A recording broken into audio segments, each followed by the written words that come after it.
Bapak Ibu, kita akan mulai dengan ibadah kita pada malam hari ini untuk menghadap Tuhan dan menyembahnya serta memuliakan namanya karena kasih setia-Nya besar atas kita.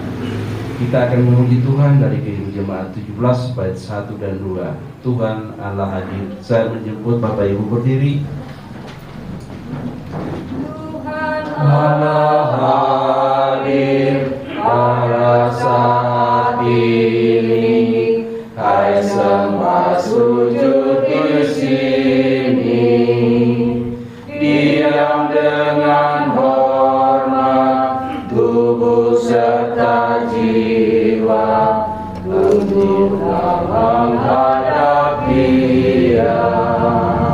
Panggillah umat-Nya, hatiku serahkan dalam kerendahan.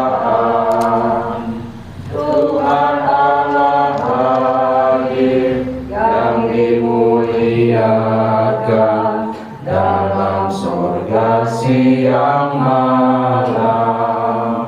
Suci, suci, suci untuk selamanya, dinyanyikan malah sorga. Ya Allah, terimalah pujian jemaat beserta malaikat. Kita akan masuk di dalam doa. Mari kita berdoa bersama-sama. Ya Tuhan Allah Bapa yang kami puji, kami sembah dan kami muliakan di dalam nama Tuhan Yesus Kristus. Kami bersyukur karena dari hari ke hari, dalam suka dan duka Engkau selalu setia menjaga dan menolong kami. Kami bersyukur karena masih diberikan kesempatan bersama untuk beribadah. Berkatilah persekutuan kami dan kuduskanlah agar berkenan kepadamu. Dalam nama Tuhan Yesus kami berdoa. Amin. Kita akan baca Mazmur dari Mazmur 86 ayat 8 sampai 13. 86 ayat 8 sampai 13. Kita akan baca secara berbalasan seperti biasa kita membaca Mazmur. Kita mulai. Tidak ada seperti Engkau di antara para Allah ya Tuhan, dan tidak ada seperti apa yang Kau buat. Segala bangsa yang Kau jadikan akan datang Sujud menyembah di hadapan-Mu ya Tuhan, dan akan memuliakan nama-Mu. sebab Engkau besar dan melakukan keajaiban-keajaiban. Engkau sendiri saja Allah. Tunjukkanlah kepadaku jalan-Mu ya Tuhan, supaya aku hidup menurut kehendak-Mu. Buatkanlah bagiku untuk takut akan nama-Mu.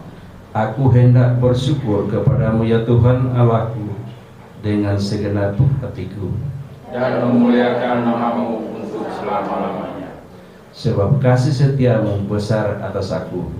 Dan Engkau telah melepaskan nyawaku dari dunia orang mati yang paling bawah. Demikian pembacaan Mazmur kita pada malam hari ini. Bapak Ibu dipersilakan duduk kembali. Dan kita sebelum masuk di dalam pemberitaan firman Tuhan, kita memuji Tuhan dari Gita Bakti 225 bait 1. Dari semula telah Kau tetapkan, dan apa yang seterusnya. Dari semula telah Kau tetapkan hidupku dalam tangan-Mu, dalam rencana-Mu Tuhan. Rencana indah telah Kau siapkan bagi masa depanku yang penuh rahmat. Semua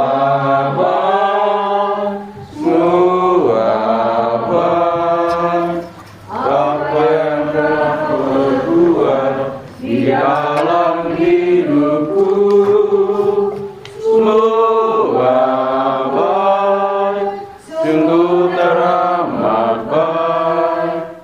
Kau jadikan hidupku berarti.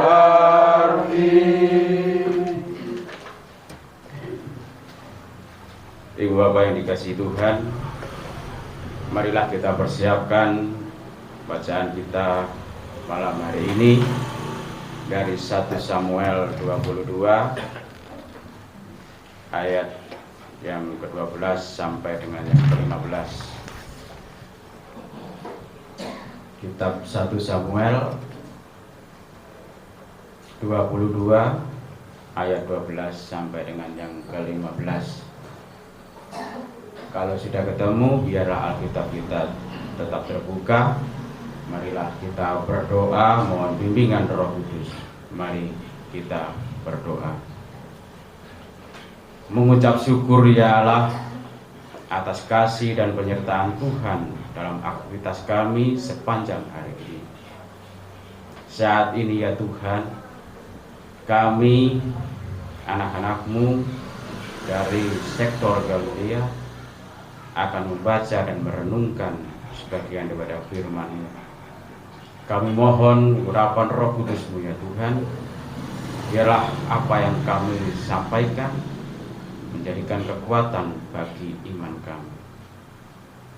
Di dalam nama Tuhan Yesus kami berdoa. Amin. Kami undang Bapak Ibu bangkit berdiri. Saya akan membacakan untuk Bapak Ibu sekalian kitab 1 Samuel 22 ayat 12 sampai dengan yang ke-15. Kata Saul, cobalah dengar, ya anak Ahitub. Jawabnya, ya Tuanku. Kemudian bertanyalah Saul kepadanya, mengapa kamu mengadakan persepakatan melawan aku, engkau dengan anak Isai itu, dengan memberikan roti dan pedang kepadanya,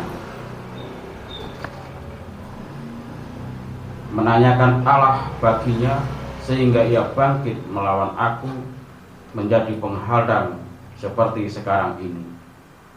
Lalu Ahimelek menjawab raja, tetapi siapakah di antara segala pegawaimu yang dapat dipercaya seperti Daud, apalagi ia menantu raja dan kepala para pengawalmu dan dihormati dalam rumahmu. Bukan ini pertama kali aku menanyakan Allah bagi dia, sekali-sekali tidak. Janganlah kiranya raja melontarkan tuduhan kepada hamba-Mu ini, bahkan kepada seluruh keluargaku, sebab hamba-Mu ini tidak tahu apa-apa tentang semuanya itu, baik tentang perkara kecil maupun perkara besar. Demikian pembacaan Alkitab. Berbahagialah semua orang yang mendengar firman Tuhan dan melakukannya. Terpujilah Tuhan Yesus. Haleluya. Haleluya. Haleluya. Haleluya. Bapak Ibu silakan duduk kembali. Jemaat yang dikasihi Tuhan, kitab Samuel mencakup kurun waktu terpenting dalam pembentukan Israel sebagai bangsa dan merupakan kitab sejarah yang baik. Kitab ini mencatat peralihan Israel dari pemerintahan teokrasi yang artinya dipimpin langsung oleh Allah menjadi monarki yang dipimpin oleh seorang raja yang memerintah di dalam kerajaan Israel. Disinilah ditemukan potret Daud secara utuh dalam sejarah.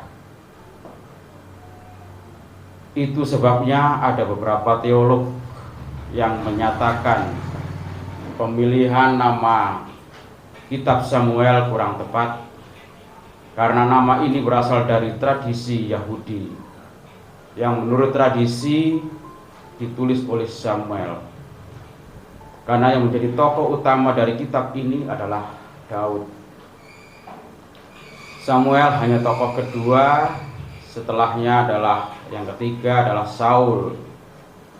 Yang paling banyak dibicarakan dalam Alkitab ini juga menceritakan kemerosotan yang sementara terjadi di Israel saat itu, contohnya dalam kehidupan keluarga Imam Eli.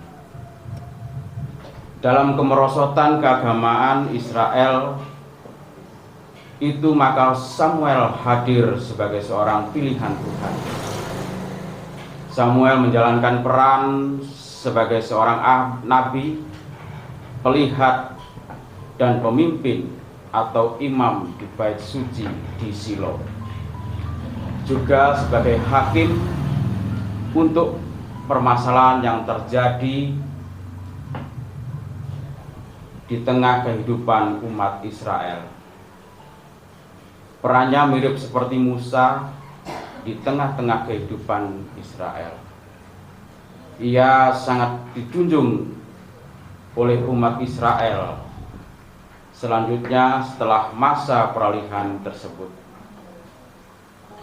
Jemaat yang dikasihi Tuhan, zaman itu ada dua kelompok, yakni pertama yang menginginkan kepemimpinan seorang raja memerintah seperti bangsa lain dan mengalahkan musuh-musuh Israel. Namun ada juga yang menolak adanya seorang raja karena dianggap tidak sesuai dengan nenek moyang mereka. Karena satu-satunya raja Israel adalah Allah, Yahweh itu sendiri. Samuel melihat keadaan genting.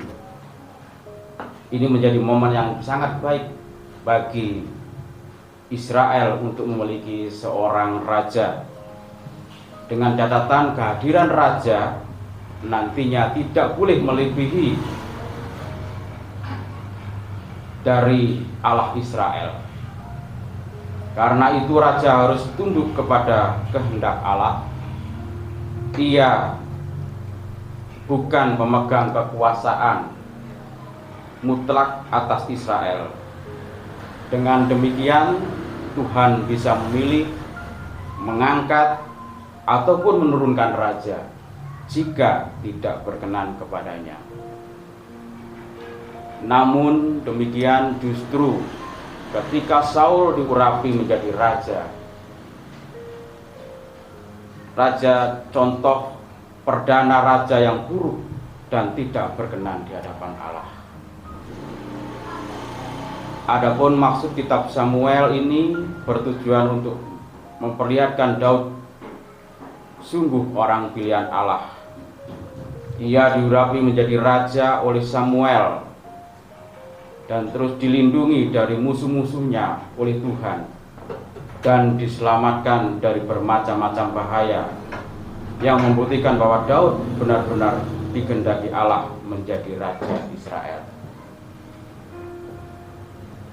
Jemaat yang dikasihi Tuhan, perikop bacaan kita saat ini memuat kisah pelarian Daud karena dikejar Raja Saul, mertuanya sendiri yang iri, dengki, dan juga mendendam terhadap Daud yang diurapi Samuel untuk menjadi raja, untuk menggantikannya.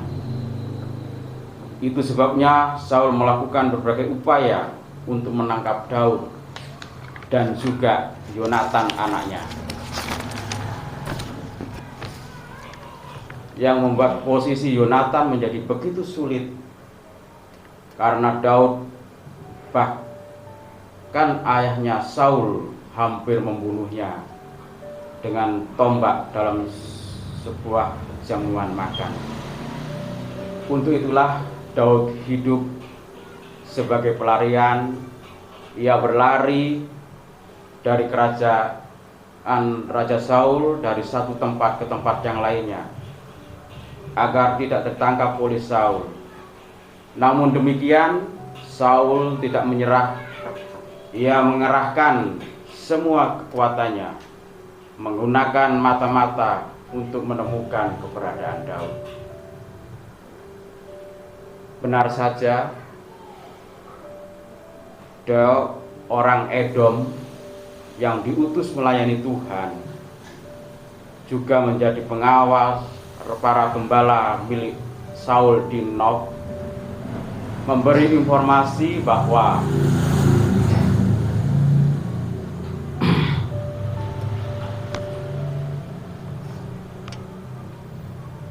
keberadaan Daud di Nob ketika berjumpa dengan Imam Ahimelek bin Ahitub, dan Ahimelek menanyakan Tuhan bagi Daud seperti biasanya dilakukan untuk maju berperang, meminta petunjuk Tuhan serta diberikan pedang Goliat bagi Daud.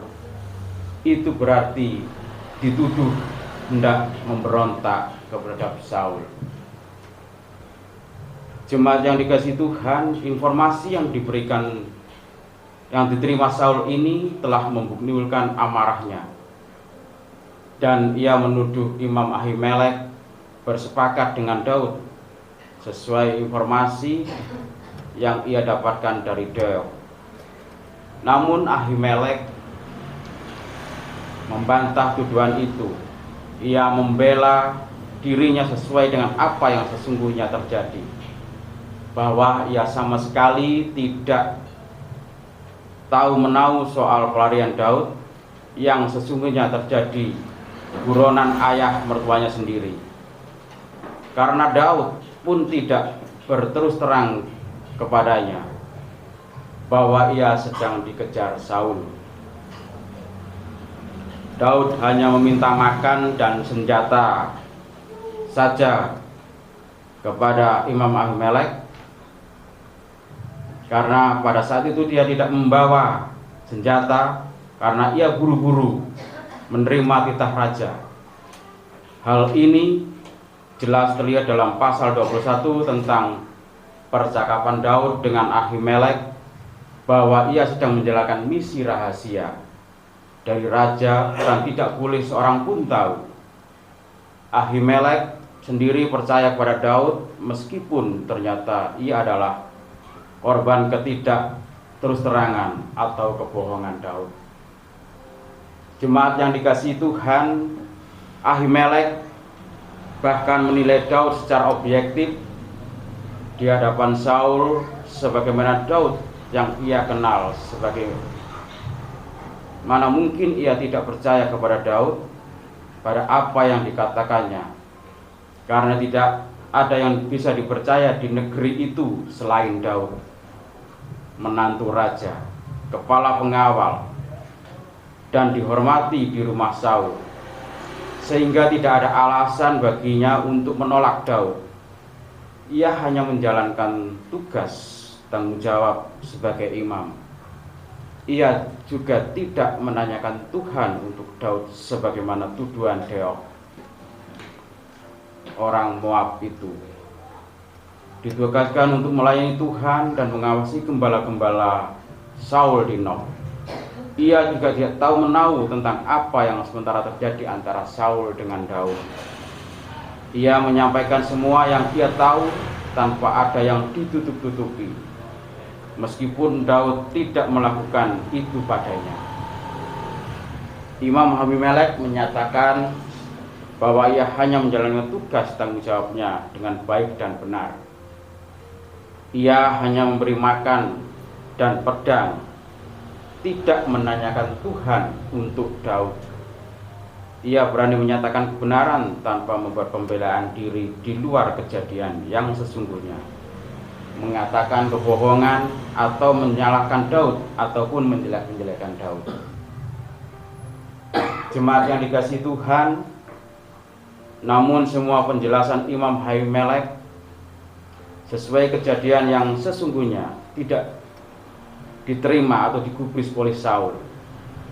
Saul tetap mempercayai apa yang disampaikan oleh Deok, sehingga tanpa pikir panjang ia segera memerintahkan untuk membunuh Ahimelek dan keluarganya, juga semua imam termasuk penduduk laki-laki dan perempuan. Mereka semua harus membayar mahal kemarahan Saul dengan nyawa mereka sendiri, karena dituduh sudah bersekongkol dengan Daud untuk melawan Saul.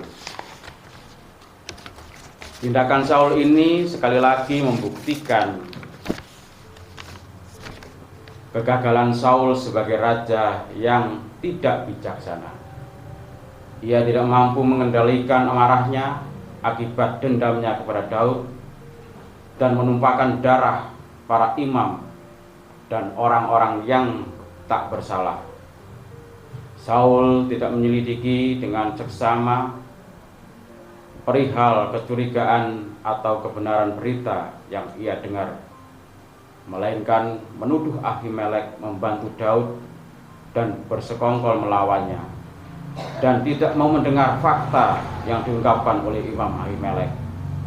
Bahkan keputusan untuk segera mengeksekusi Imam Ahimelek beserta semua keluarganya, juga imam-imam yang lain, dan juga warga Nob adalah bukti kegagalan, kebengisan Saul sebagai raja yang tidak berkenan di hadapan Tuhan. Untuk itu Allah menolaknya sebagai raja. Jemaat yang dikasihi Tuhan, menjadi pemimpin yang takut akan Tuhan pasti akan diberkati oleh Tuhan. Sebaliknya, pemimpin yang tidak takut akan Tuhan dengan melakukan hal-hal yang dibenci oleh Tuhan, maka cepat atau lambat Tuhan akan menyatakan kehendaknya. Maka jadilah pemimpin yang takut akan Tuhan, yang hidup dalam ketaatan dan kesetiaan kepada Tuhan, serta menjadi teladan yang baik bagi bawahannya. Jangan menjadi pemimpin yang sewenang-wenang, diberi kuasa menjadi penguasa, diberi wewenang jadi sewenang-wenang. Sama sekali tidak amanah. Kebenaran merupakan hal yang mahal. Jika iya, katakan iya. Jika tidak, katakan tidak. Namun tidak semua orang berani menyatakan kebenaran, karena konsekuensi yang harus ditanggung ketika berkata benar. Maka kebohongan menjadi jalan pintas yang diambil, justru akan melahirkan lagi kebohongan-kebohongan yang lain untuk menutupi kebohongan sebelumnya. Pentingnya menyelidiki, memeriksa sebuah perkara dengan bijaksana atau hikmat dari Tuhan, seperti halnya Salomo, akan membuat kita terhindar dari kesalahan, membuat keputusan yang fatal atau yang keliru. Saul yang memilih mempercayai sepenuhnya info dari Doeg tanpa mendengar penjelasan dari Imam Ahimelek menyadarkan kita bahwa kemarahan, kebencian membuat kita tidak bisa berpikir objektif. Ketika menghadapi orang yang kita berprasangka buruk padanya, apapun penjelasan orang itu tidak akan membuat kita percaya, karena kita sudah terlebih dahulu bersikap resistensi terhadapnya. Setiap pemimpin yang baik adalah orang yang takut akan Tuhan. Pemimpin yang baik adalah wakil Tuhan di dunia ini. Bapak Ibu yang dikasihi Tuhan, demikian firman Tuhan pada malam hari ini. Tuhan Yesus memberkati. Amin. Mari berdiri. Jemaat Tuhan, pulanglah dalam damai sejahtera Allah dan jadilah pelaku firman-Nya dalam kehidupanmu sehari-hari. Marilah kita mengakhiri ibadah ini dengan kita menyanyikan Kidung Jemaat 344 bait 1 dan 2. Ingat akan nama Yesus. Ingat akan nama Yesus. susah dan sedih. Nama itu menghiburmu, mana saja kau pergi. Indahlah namanya, pengharapan dunia. Indahlah namanya, suka surga yang bakal. Bawa nama Tuhan Yesus, itulah tulisanmu. Bila datang pencobaan, itu yang menolongmu. Indahlah namanya, pengharapan dunia. Indahlah namanya, suka surga yang bakal. Angkatlah hati dan arahkan pikiranmu kepada Tuhan, serta terimalah berkat-Nya. Kasih karunia dan damai sejahtera dari Allah Bapa, dari Tuhan Yesus Kristus, dan tuntunan Roh Allah yang kudus akan tinggal dan menyertai kehidupan keluarga Ibu Hartati, serta tinggal dan menyertai kehidupan kita sekalian dari sekarang sampai selama-lamanya. Amin. Amin. Amin. Haleluya.